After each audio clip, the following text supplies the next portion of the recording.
Hello students, welcome to Shiny Max. 8ஆம் வகுப்பு பயிற்சி 6.2ல் 7வது கொஸ்டின் பார்க்கலாம். பல் பிரச்சனைகளுக்கான ஆய்வில் கீழ்கண்ட விவரங்கள் பெறப்பட்டன. நமக்கு இங்கே ஒரு அட்டவணை கொடுத்துருக்காங்க. மேற்காணும் விவரங்களுக்கு நிகழ்வு பலகோணம் வரைக. இந்த அட்டவணையை பயன்படுத்தி நிகழ்வு பலகோணம் வரையணும். ஞாபகம் வச்சுக்கோங்க, இங்க நிகழ்வு செவ்வகம் கிடையாது, நிகழ்வு பலகோணம். நிகழ்வு பலகோணம் அப்படின்னா நடுப்புள்ளி வழியா தான் புள்ளி வைக்கணும். சரிங்களா? இப்போ கிராஃப் எடுத்துக்கோங்க. கிராஃபில் இது எக்ஸ் அச்சு, அப்போ இங்கே எக்ஸ் வரும், இங்கே எக்ஸ் டேஸ் வரும். அடுத்து இது ஒய் அச்சு, கீழே ஒய் டேஸ் வரும், மேலே ஒய் வரும். இனி அளவு திட்டம் எழுதிக்கலாம். அட்டவணையில் மேலே வயது இருக்குது, மேலே என்னது இருக்கோ அதை எக்ஸ் அச்சில் எழுதணும், வயது. அப்புறம் அட்டவணையில் மேலே எப்படி இருக்குது, 0லேருந்து 10, 10லேருந்து 20, 20லேருந்து 30, இந்த மாதிரி 10 மடங்காக இருக்குது. அதனால எக்ஸ் அச்சில் 10 அலகுகள் அப்படின்னு எழுதிக்கலாம். அளவு திட்டம் எக்ஸ் அச்சில் 1 சென்டிமீட்டர் = 10 அலகுகள். அப்போ எப்படி எழுதிக்கணும், முதல் இந்த ரெண்டு கோடுமே சந்திக்கக்கூடிய புள்ளியை 0ன்னு எடுத்துக்கணும். அடுத்து 10, 20, 30, 40, 10 மடங்கா நீங்கள் எழுதணும். ஓகேங்களா? அப்புறம் ஒய் அச்சு, அதுக்கு கீழே உள்ளதை பார்க்கணும். இங்கே என்னது இருக்கு, நோயாளிகளின் எண்ணிக்கை. அதை தான் ஒய் அச்சில் சரிச்சு எழுதியிருக்கேன், நோயாளிகளின் எண்ணிக்கை. இப்படி எழுதிக்கோங்க. இப்போ அட்டவணையில கீழே பாருங்க, இங்க இருக்கிறதுல பெரிய எண் 50. ஒய் அச்சுல 1 அலகு அப்படின்னு எடுத்துக்கிட்டா நமக்கு எழுத இடம் தேவையாது, அதனால 5 அலகுகள் அப்படின்னு எடுத்துக்கலாம். அதான் எழுதியிருக்கேன், ஒய் அச்சில் 1 சென்டிமீட்டர் = 5 அலகுகள். இப்படி எழுதிக்கிட்டு ஒய் அச்சில் எப்படி எழுதிக்கணும், 5, 10, 15, 20, 25 இந்த மாதிரி 5ஆம் வாய்ப்பாடுல வாரதை எழுதிக்கணும். எது வரைக்கும்னா 50 வரைக்கும். சரிங்களா? மறுபடியும் புக்கை பாருங்க. 0லேருந்து 10 வயதுக்குள்ள நோயாளிகளின் எண்ணிக்கை 5.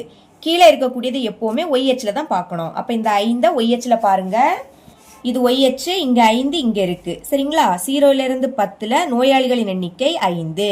நம்ம இங்க நிகழ்வு பலகோணம் வரையணும். அப்போ 0க்கும் 10க்கும் நடுப்புள்ளி கண்டுபிடிக்கணும். நடுப்புள்ளி எது, இது கொஞ்சம் டார்க்கா இருக்கு பாத்தீங்களா, இது. இப்போ இந்த நடுப்புள்ளி வழியா ஒய் அச்சுல 5க்கு நேரா புள்ளி வைக்கணும். ஏன்னா நோயாளிகளின் எண்ணிக்கை என்னது, 5. நிகழ்வு பலகோணம் வரையணும்னா இந்த மாதிரி நடுப்புள்ளி வழியா தான் புள்ளி வைக்கணும். சரிங்களா? புள்ளி வச்சுக்கிட்டு இந்த மாதிரி ஒரு ரவுண்டு போட்டுருங்க. உங்க புக்கில் இந்த மாடல்ல இருக்கக்கூடிய கணக்குக்கு இந்த புள்ளிக்கு நேம் கொடுத்துருக்காங்க. ஃபர்ஸ்ட் புள்ளினால இந்த புள்ளிக்கு ஏ அப்படி நேம் கொடுக்கலாம். இல்லாட்டா ஒய் அச்சுல என்னது, 5 கூட நீங்க எழுதிக்கலாம். அடுத்து 10லேருந்து 20ல் நோயாளிகளின் எண்ணிக்கை 13. பாருங்க, 10லேருந்து 20 இதோட நடுப்புள்ளி இது. ஓகேங்களா? இப்ப நடுப்புள்ளி வழியா ஒய் அச்சுல 13 எங்க இருக்கும், 10க்கும் 15க்கும் இடையில இருக்கும். இப்போ இந்த கோட்டுக்கும் இடையில 10 கோடு இருக்கும், சின்ன சின்னதா 10 கோடு இருக்கும். சரிங்களா? அதே மாதிரி 10க்கும் 15க்கும் இடையில 5 எண்கள் இருக்கும், 11, 12, 13, 14, 15. ஆனா இங்க சின்ன சின்னதா 10 கோடு இருக்கும். சரிங்களா? அப்ப 2 பிரிச்சுக்கலாம். அதாவது இந்த கோடு என்னது, 10. ஓகேங்களா? இனி இந்த சின்ன கோடுல 2வது கோடு 11. புரியுதா? இந்த கோடு 10, அடுத்த 2வது கோடு 11, 1, 2 இது 11. மறுபடியும் அடுத்த 2வது கோடு 12, 1, 2 இது 12. அடுத்த 2வது கோடு 13, 1, 2 இது என்னது, 13. நோயாளிகளின் எண்ணிக்கை 13. அப்ப இதுல புள்ளி வச்சிருங்க. இது ஏன்னா இந்த புள்ளிக்கு பி நேம் கொடுங்க. இப்ப பாருங்க, 20லேருந்து 30ல் நோயாளிகளின் எண்ணிக்கை 25. 20லேருந்து 30 இதோட நடுப்புள்ளி இது, நோயாளிகளின் எண்ணிக்கை 25. ஒய் அச்சுல 25 இங்க இருக்கு. அப்ப இந்த நடுப்புள்ளி வழியா எதுக்கு நேரா புள்ளி வைக்கணும், 25க்கு நேரா நீங்க புள்ளி வைக்கணும். இது பின்னா இந்த புள்ளிக்கு சின்னு நேம் கொடுங்க. இப்போ 30லேருந்து 40ல் நோயாளிகளின் எண்ணிக்கை 14. இப்போ 30லேருந்து 40 நடுப்புள்ளி இது. சரிங்களா? ஒய் அச்சுல 14. அப்போ இந்த புள்ளி எப்படி குறிச்சோமோ அதே மாதிரி இது 13. அதாவது இங்க டார்க்கா இருக்கு பாத்தீங்களா, இதுக்கு மேல உள்ளது 13. அப்போ அடுத்த 2வது கோடு 14. ஏன்னா இங்க இத 2 பிரிச்சோம். சரிங்களா? இது 13னா அடுத்த 2வது கோடு 14. அப்போ 1, 2 இதுதான் என்னது, 14. புள்ளி வச்சிருங்க. இது சீனா இந்த புள்ளிக்கு டீன்னு நேம் கொடுக்கலாம். இப்போ 40லேருந்து 50ல் நோயாளிகளின் எண்ணிக்கை 30. பாருங்க, 40லேருந்து 50 நடுப்புள்ளி இது, நோயாளிகளின் எண்ணிக்கை 30. அப்போ 30க்கு நேரா புள்ளி வைக்கணும். புள்ளி இங்க வரும், இது டி. அப்ப இதுக்கு ஈன்னு நேம் கொடுக்கலாம். மறுபடியும் பாருங்க, 50லேருந்து 60ல் நோயாளிகளின் எண்ணிக்கை 35. 50லேருந்து 60 இதோட நடுப்புள்ளி இது, நோயாளிகளின் எண்ணிக்கை 35. அப்போ 35க்கு நேரா புள்ளி வைக்க போறோம். இங்க புள்ளி வரும். இது ஈனா இந்த புள்ளிக்கு எஃப் அப்படி நேம் கொடுக்கலாம். அப்பிறகு 60ல இருந்து 70ல நோயாளிகளின் எண்ணிக்கை 43. பாருங்க 60ல இருந்து 70 இதோட நடுப்புள்ளி இது. இனி 43க்கு நேரா புள்ளி வைக்கணும். 40 இங்க இருக்கு. அதனால 43 40க்கும் 45க்கும் இடையில இருக்கும். சரிங்களா? இங்கே அதே மாதிரி தான் ரெண்டு கோடா பிரிக்கணும். ஓகேங்களா?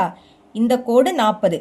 அப்போ இனி ரெண்டாவது கோடு 41 1 2 இது 41. அடுத்த ரெண்டாவது கோடு 42 1 2 இது 42. இனி ரெண்டாவது கோடு 43 1 2 இதுதான் என்னது 43. புள்ளி வச்சிருங்க. இது எஃப்னா இது ஜி நேம் கொடுக்கலாம். கடைசியா 70ல இருந்து 80ல நோயாளிகளின் எண்ணிக்கை 50. பாருங்க 70ல இருந்து 80 இதோட நடுப்புள்ளி இது. நோயாளிகளின் எண்ணிக்கை 50. அப்போ 50க்கு நேரா புள்ளி வைக்கலாம். அதனால புள்ளி இங்க வரும். இந்த புள்ளிக்கு ஹச் அப்படி நேம் கொடுக்கலாம். இப்போ இந்த புள்ளிகளை வரிசையா இணைக்க போறோம். பாருங்க ஏபி இது ரெண்டையும் இணைக்கலாம். அடுத்து பிசி இது ரெண்டையும் இணைக்கணும். வரிசையா தான் இணைக்கணும், மறக்கக்கூடாது. இனி சிடி இதை இணைக்கலாம். அடுத்து டிஇ, அடுத்து இஎஃப்,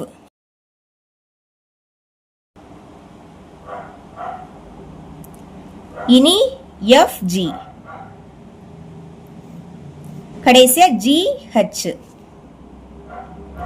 இப்போ இந்த கோடை எங்க இருந்து தொடங்கணும்னா பாருங்க 0ல இருந்து 10 இதுக்கு நடுவுல தான் புள்ளி வச்சிருக்கோம். சரிங்களா? அப்ப எக்ஸ்ஹெச்ல இனி புள்ளி வைக்க கூடாது. அதனால ஒய்ஹெச் இத பாருங்க 0 5 இதோட நடுப்புள்ளியில இப்ப புள்ளி வைங்க. சின்னதா ஒரு புள்ளி வைக்கலாம். நடுப்புள்ளி இது கொஞ்சம் டார்க்கா இருக்கு பாத்தீங்களா? அது இனி இந்த கோடை இந்த புள்ளியோட இணைச்சிடணும். இணைக்கலாம் இந்த மாதிரி. அடுத்து எங்க முடிக்கணும்னா பாருங்க 70 80 இதோட நடுப்புள்ளி வழியா தான் இப்ப புள்ளி வச்சிருக்கோம். அதனால 80ல இருந்து 90 இதுக்கு நடுவுல இப்ப புள்ளி வைங்க. புள்ளி வச்சுக்கிட்டு இந்த புள்ளிய இந்த புள்ளிக்க கூட இணைக்கணும். இணைக்கலாம்.